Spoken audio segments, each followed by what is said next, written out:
Hi. In my last episode, I mentioned that I'm going to tell you a story on time. And before that, I'm going to give you what I call an universal marketing principle. An universal marketing principle. This is this. Whatever may be your product, whatever may be a service that you want to offer, if you want to make money out of it, if you want to get customers, you need to prove only one thing, that your product or your service will save their time. If your product and service can save somebody's time, then the product has a value. For example, why is that air ticket is costlier than a train ticket? Because it is faster. Why is that a mobile phone is costlier than an ordinary phone? Because you don't have to move around, you save your time. Why is refrigerator purchased? It saves time. Why do you have a washing machine? Because it saves time. So time is such a scarce resource. If only your product can save time, or if a product can enhance somebody's productivity of their time, then your product is sellable. So it is very, very important. I read a quotation somewhere. Money loves speed. Money loves speed. Now you take the richest people. They are very careful with reference to time.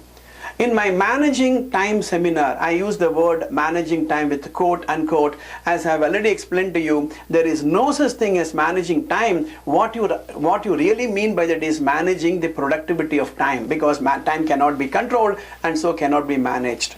There are two concepts I used to discuss with my participants. One is called cycle time, the other is called lead time. Cycle time and lead time. Lead time is a normal time we take to complete a project, to complete an activity. Let's say that you are given half an hour for a lunch break, right? But the time that you take for eating for the lunch is maybe 10 minutes or 15 minutes. But if you look at the various activities there, you go stand in a queue, then you pick up a cup, then wait for somebody to serve you. Now, those things are non-value adding activities. So waiting time, all those things. In a factory situation, rework time, right? That does not fall into the cycle time. That is a lead time. Cycle time is the minimum time that you require to complete a project. Now, in a factory, for example, when a drill bit has to be inserted, then the machine is on, then it drills. The drilling time is the only cycle time. All that tool changing time, all those things add to the time, add to the total time required. Start time, end time. If you take start time, end time, that is lead time, but the time required to complete a process, minimum, that is called the cycle time. Now, successful people are those who know how to reduce the cycle time. That means they are so careful. They are so careful that they don't repeat anything, they don't wait for anything, and they know how to reduce the time. Now, this story I'm going to give. Now, there was an old dilapidated building, maybe 100-year-old building, not occupied by anybody.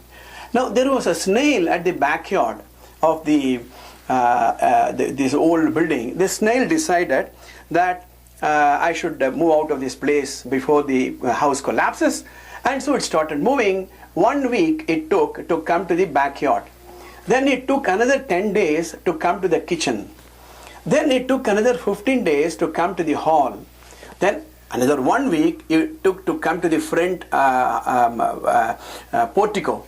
Right? It took a week more to come out of the old building.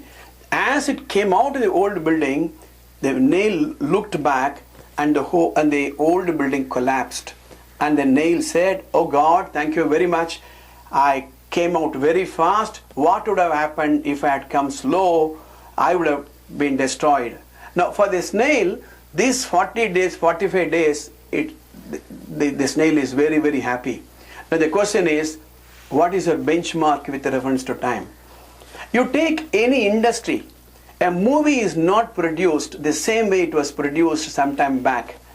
An automobile is not assembled the way it was assembled some time back. You take your kitchen, You don't take that much time these days to prepare food as your mother or grandmother would have taken. Or you take travel, for example, between Chennai and Delhi, you cover in less than 3 hours time, but you would have taken 100 days maybe those days. What happened? Now, it's not that the destinations have come nearer, but you have started doing it much faster. That means every resource has to be carefully spent, carefully invested, so that unnecessary resource wastage is not, unnecessary resources are not wasted. Every resource.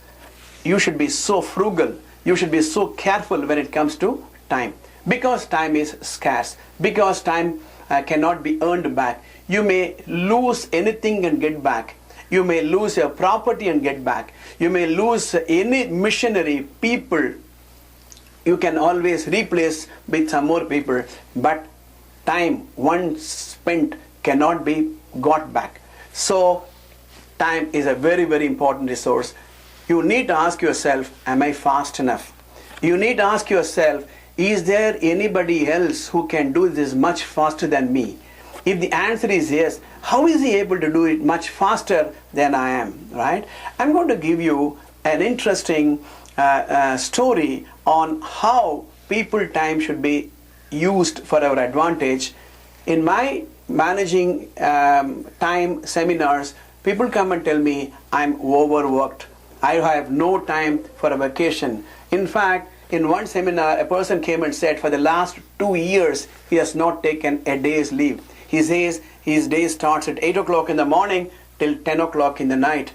I understand that in one of the, in fact, in one of my seminars, a person came and said, I believe his 5-year-old came and told the mother of the child, his wife, Mommy, tell me, who is that uncle who visits us every Sunday, right? That means this guy gets up at 5, goes to work. By the time he comes home, 10 o'clock, the child is sleepy, and absolutely there is no family time. I'm going to discuss with you how to manage your time with people's time, other people's time. Wait for my next episode, right? I promise I make a difference in your life. See you in my next episode.